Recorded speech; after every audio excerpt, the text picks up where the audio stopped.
नमस्कार, मैं हूं आरजे दिलीप बिग एफएम से। और बिग एफएम इस फादर्स डे कह रहा है पापा प्रेजेंट हैं। जो पापा आज हमारे साथ प्रेजेंट है, अपनी स्टोरी शेयर करने के लिए हैं, वो हैं कैलाश पुजारी जी। कैलाश सर, थोड़ा अपने बारे में सबको बताएं। नमस्ते, मैं कैलाश पुजारी और आप सुन रहे हैं मुझे बिग एफएम में। मैं हैंड एम्ब्रॉयडरी एक्सपोर्ट करता हूँ। मेरा खुद का फर्म है जहाँ हम लोग हैंड एम्ब्रॉयडरी एक्सपोर्ट करते हैं एंड हम लोग इंटरनेशनल डिजाइनर्स के लिए हैंड एम्ब्रॉयडरी करते हैं। एंड हमारा एम्ब्रॉयडरी रेड कार्पेट्स जैसे ऑस्कर्स हुआ, मेट गाला हुआ, कान फिल्म फेस्टिवल हुआ, यहाँ सब पहना जाता है एम्ब्रॉयडरीज। बहुत ग्रैंड एक्सपीरियंस भी है, मतलब यू फील प्राउड कि एम्ब्रॉयडरी तो हमारी बनी हुई है। वंडरफुल।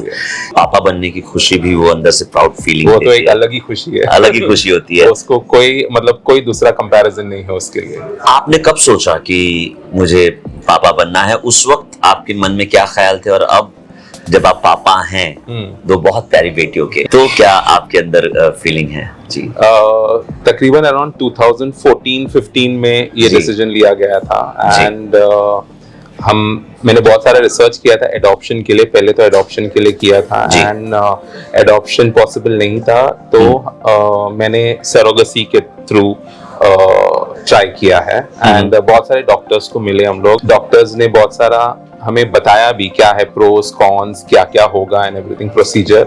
एंड वो प्रोसीजर सब सुन करके फाइनली हम लोग ने डिसीजन लिया कि हम सरोगेसी थ्रू ही बेबीज करेंगे। Right.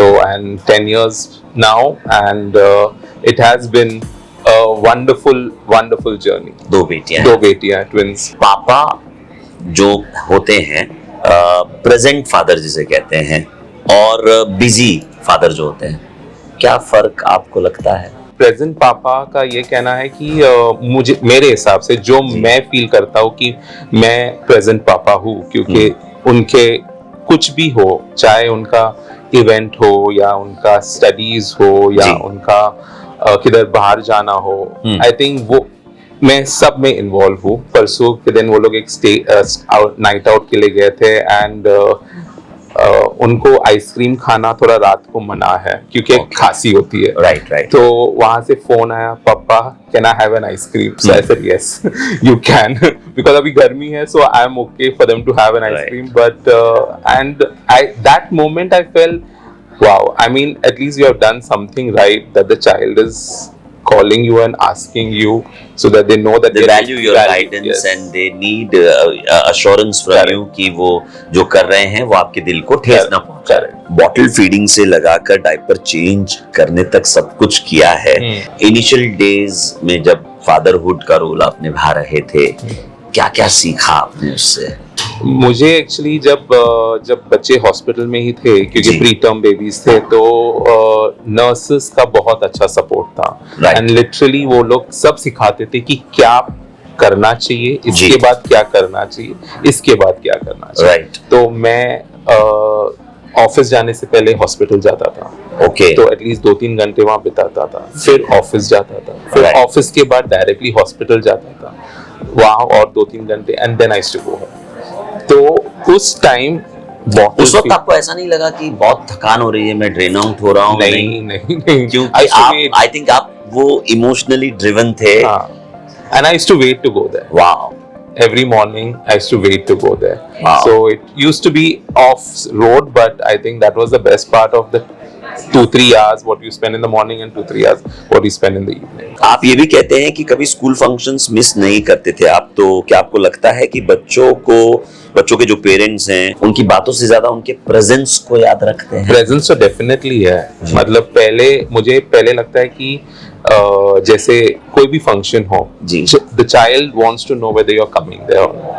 And being a single parent, I think that is my foremost also duty. Once the child knows that you're coming, I think the confidence level from say 10 it goes to 100 or beyond that. Correct. So they'll be like, oh, I saw you in the crowd, I saw you're sitting there. So it is a very important thing and I wouldn't want to miss it.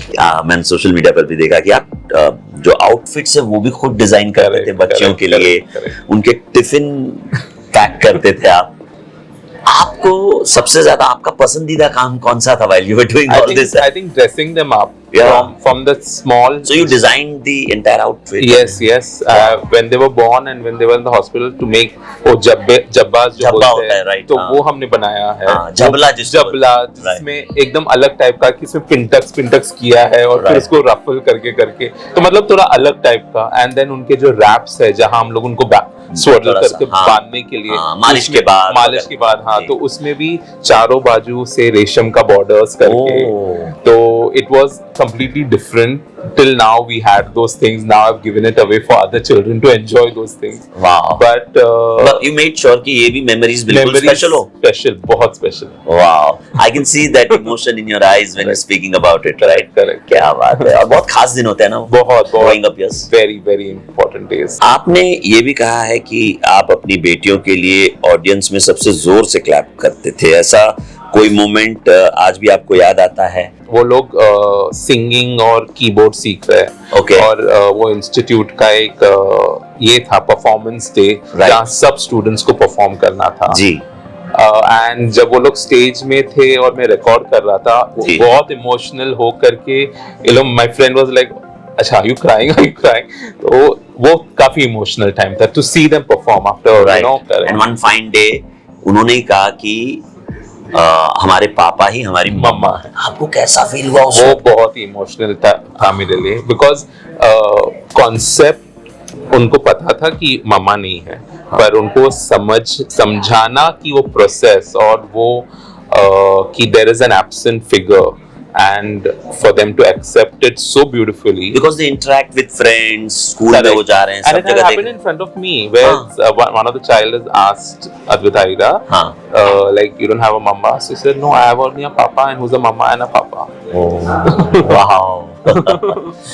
Quite an So emotional it was difficult for the other children to understand, Right, because right. these girls were very confident about the whole thing. Right. Then I had to inform the parents that this is the thing. हाँ. So they had to inform their children. that when they are communicating they have to understand Yes, this. yes, Right. understand. Right. दोनों बच्चों के नाम आपने बताया? Advita Ahira. Father जो हैं, father figures जो हैं, जो पापा हैं, वो ये सोचते हैं कि उनका रोल है कि जो जरूरत है वो पूरी करना, लेकिन मुझे ऐसा लगता है कि इसके बियॉन्ड भी बहुत इम्पोर्टेंट रोल है पापा का।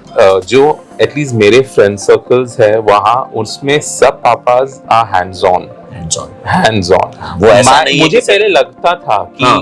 Parents as like may be my generation has seen where the father figure खाली एक प्रोवाइडर है बस। वो इमोशनल प्रोवाइडर नहीं, फाइनेंशियल प्रोवाइडर। आजकल मुझे लग रहा है कि बहुत चेंज हो चुका है। Wow. Fathers are equally involve with the mothers as much as the mothers. यानी कि पापा प्रेजेंट है ट्रू सेंस में। करेक्ट। तो बच्चों को अपने सपने जीने का अधिकार है, Correct, of पेरेंट्स course. उनको सपोर्ट करें, Of course. ये बहुत जरूरी है। मैं ये जरूर जानना चाहूंगा कि सबसे इम्पोर्टेंट चीज आप अपनी बेटियों को क्या देना चाहते हैं? मैं हमेशा उनको बोलता हूँ, I want them to be world citizens Right. Then a country citizens. World global citizens, Right. where they should know all cultures. हाँ, They respect all cultures. They should know, and they should try all the different food that is available, so that they are aware about the whole world. मुझे क्या लगता है कि वो एक wider perspective है। जी wider perspective है कि अगर तुम वर्ल्ड को जान जाओ, हाँ, ट्रैवलिंग करो, एंड आई ट्राई कि हम ट्रैवल करें, बहुत सारा ट्रैवल करें। राइट। तो ट्रैवल में उनको एक कल्चर देखने को मिलता है, पर्सपेक्टिव ओपन आ जाता है, Absolutely. एंड हर जगह कंफर्ट नहीं रहता है, हाँ. किधर अनकंफर्टेबल रहता होना पड़ता है। तो ये सब चीजें उनको याद रहती है। Right. And fortunately then I tell them, okay now you have to change your perspective for this. Right. अगर वो 20 साल बाद अपना बचपन याद करे तो आपको क्या लगता है कि सबसे ज्यादा वो क्या याद रखे 20 years down the line when they, I hope they remember that we have traveled the world, Right. and we have gone to different places and given them the opportunity to see what is right and what is wrong and take the decision. wow, I want them to understand what is right. And I would, foundation हमने create किया अपने सोच से, अपने create की थी, वो बिल्कुल वो याद रखे।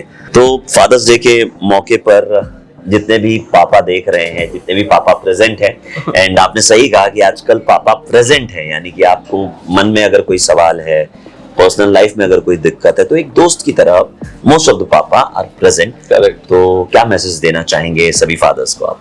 आई थिंक सभी फादर्स को मैं खाली बोलना चाहता हूँ कि you are doing the best no matter what things, there is always a good day and a bad day, a good hair day and a not good hair day, but I think just be patient and I am sure it will work out. पापा present है, ये मुस्कुरा कर गए। So thank you so much हमसे बात करने के लिए। Thank you and all the best. Thank you.